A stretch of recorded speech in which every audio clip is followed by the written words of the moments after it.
Good morning, students. Today we will start next chapter. Chapter number 13th, Agency.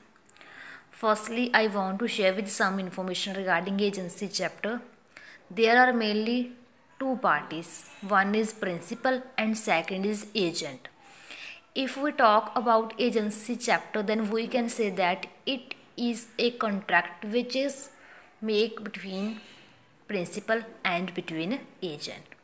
Means agency chapter में मैं आपको basic जो information है वो दे देती हूँ। फर्स्टली तो एजेंसी चैप्टर में हम क्या करेंगे, हम ये सब चीज़ें पढ़ेंगे कि एजेंट कौन होता है, प्रिंसिपल कौन होता है, और जो उनके बीच में कॉन्ट्रैक्ट होता है वो होता है कॉन्ट्रैक्ट ऑफ एजेंसी। अब तक हम पढ़ते आ रहे हैं कॉन्ट्रैक्ट्स, बेलमेंट एंड प्लेज का पढ़ा तो वो भी एक कॉन्ट्रैक्ट था, वो एक और टाइप थी कॉन्ट्रैक्ट की, ठीक है।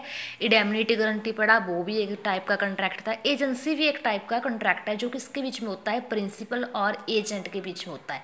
अब आपको पता है बेसिक सी टर्म है, ये डेली यूज़ होती है, एजेंट है ना। हमें पता है कि एजेंट क्या होता है, जो पर्सन किसी और पर्सन के बिहाफ पर काम करता है उसे हम बोलते हैं एजेंट। जैसे शॉपकीपर्स, अगर हम बात करें एक छोटे से शॉपकीपर का, ये क्या होता है, एजेंट होता है, ठीक है। एजेंट ने क्या करनी होती है, उस शॉपकीपर को हम कह सकते हैं प्रिंसिपल, ठीक है। हम लॉ की लैंग्वेज में उसे प्रिंसिपल मानकर चलेंगे, लेकिन आपको अच्छे से समझ आ जाए तो मैं आपको इजी वे में बता रही हूँ कि आप ऐसे मान लीजिए कि एक शॉपकीपर है, उसके बिहाफ पर कोई पर्सन बाइंग सेलिंग कर रहा है, वो क्या है, एजेंट है। और उन दोनों के बीच में जो कॉन्ट्रैक्ट है उसे हम बोलते हैं कॉन्ट्रैक्ट ऑफ एजेंसी। ये तो थी एक बेसिक सी इंफॉर्मेशन, ठीक है। देन नेक्स्ट हम करेंगे एजेंसी की डेफिनेशन और इसके इसेंशियल पॉइंट्स। फर्स्ट क्या है, agency is a relation between two parties created by an agreement express और इम्प्लाइड। अब प्रिंसिपल और एजेंट के बीच में जो कॉन्ट्रैक्ट है वो ज़रूरी नहीं कि रिटन में हो, वो क्या हो सकता है, एक्सप्रेसली भी हो सकता है और इम्प्लाइडली भी हो सकता है। एक्सप्रेस कॉन्ट्रैक्ट क्या है, इम्प्लाइड कॉन्ट्रैक्ट क्या है, ये तो मैंने आपको कॉन्ट्रैक्ट चैप्टर में ही करवा दिया।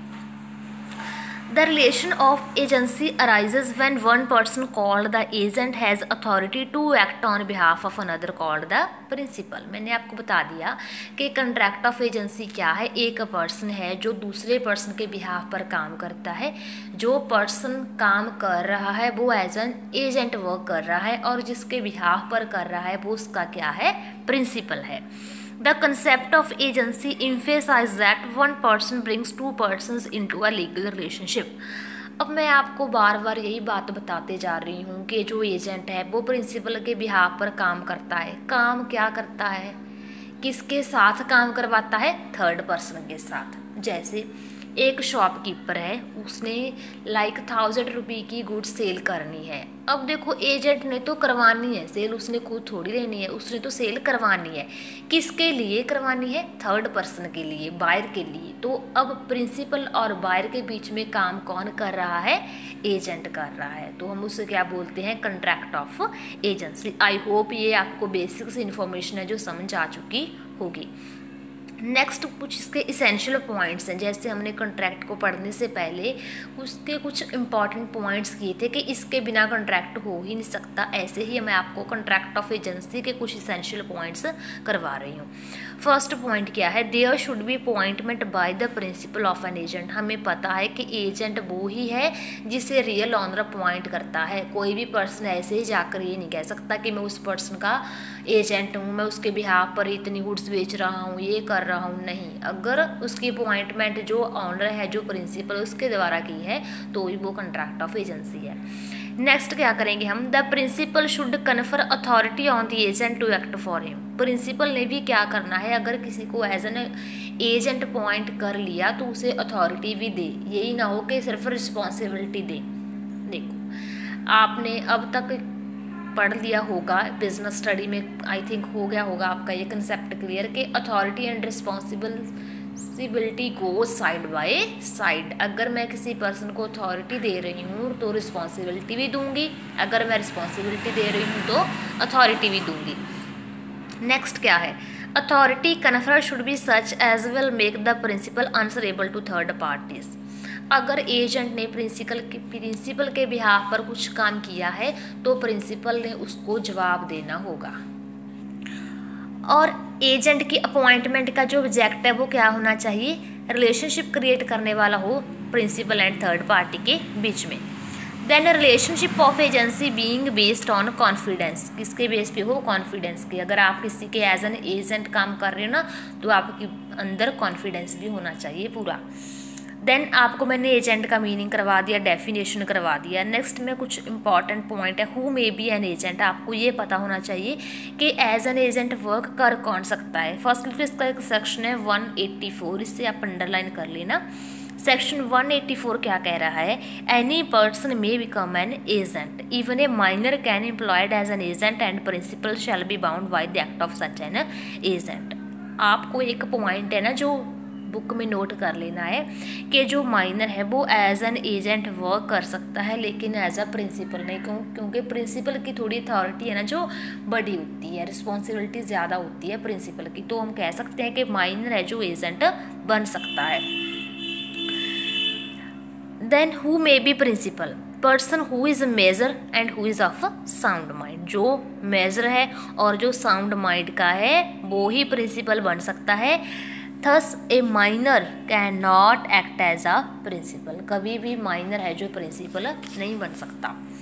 नेक्स्ट एक डिफरेंस है एजेंट एंड सर्वेंट में, ये कोई इंपॉर्टेंट नहीं है, फिर भी इसके कुछ बेस के पॉइंट्स हैं वो आप रीड कर लो एक बार, कोई डाउट होगा तो आप पूछ लेना मुझसे।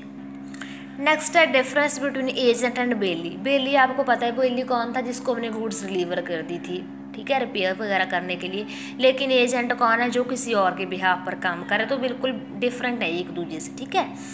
नेक्स्ट है kinds of agents. First type क्या है, एक्सप्रेस और इम्प्लाइड। एक्सप्रेस तो होता है रिटन फॉर्म में, ठीक है, और इम्प्लाइड क्या होता है, जो सर्कमस्टांसेस की वजह से अपने आप हो जाता है, वो होता है implied agent. Then general, special और यूनिवर्सल। जनरल जो किसी एक ट्रांजैक्शन के लिए है, स्पेशल मेंशन किया गया है कॉन्ट्रैक्ट में कि एजेंट हूँ मैं, सिर्फ यही काम करूँगा। यूनिवर्सल क्या होता है, सभी चीज़ों के लिए। देन एजेंट और सब एजेंट, एक होता है एजेंट और एक होता है सब एजेंट। जो एजेंट है उसे अपॉइंट करता है प्रिंसिपल, और जो सब एजेंट है वो क्या होता है, उसको अपॉइंट कौन करता है, एजेंट करता है अपने बिहाफ पर, ठीक है। नेक्स्ट कुछ है मर्केंटाइल एजेंट्स। फैक्टर हो गया, ऑक्शनर हो गया, ब्रोकर हो गया, कमीशनर एजेंट्स हो गए, ये कौन होते हैं। फैक्टर क्या होता है, फैक्टर होता है जिसको हम पोसेशन ऑफ गुड्स दे देते हैं, ठीक है। ही कैन नॉट बार्टर और प्लेज, ना तो वो चेंज कर सकता है, बार्टर होता है एक्सचेंज करना, ना वो प्लेज कर सकता है, बस उसके पास क्या है, एक पोसेशन है, ओनली ऑनरशिप नहीं है, वो फैक्टर है। ऑक्शनर कौन है, जब हम बीडिंग वगैरह करते हैं ना कि जो हायर प्राइस पे करेगा उसे हम चीज़ देंगे, वो भी क्या है, एक मर्केंटाइल एजेंट है। ब्रोकर कौन होते हैं, जो कमीशन के लिए काम करते हैं दो पर्सनस के बीच में। कमीशनर एजेंट कौन हो गया, who is consideration of a certain commission engage to purchase और sale. Next is del credere agent. ये कौन सा एजेंट है, ये वो एजेंट है जिसके लिए क्या होता है, एक्स्ट्रा रेम्यूनरेशन गारंटी होती है प्रिंसिपल को अपनी परफॉर्मेंस के लिए।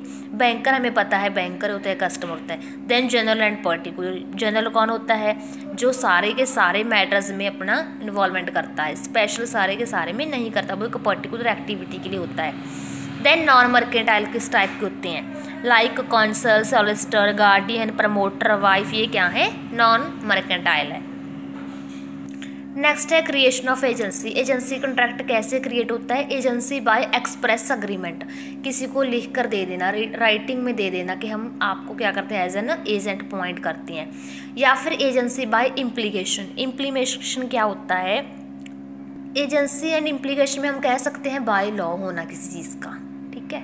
देन इम्प्लीकेशन के कुछ फर्दर पॉइंट्स हैं, हम इनको नेक्स्ट क्लास में करेंगे, क्योंकि इनसे आपको अच्छे से समझ आ जाएगा कि एजेंसी बाय इम्प्लीकेशन क्या होता है। वे 3 टाइप्स के होते हैं, एस्टॉपल, नेसेसिटी, होल्डिंग आउट, ये सब मैं आपको समझा दूंगी नेक्स्ट क्लास में।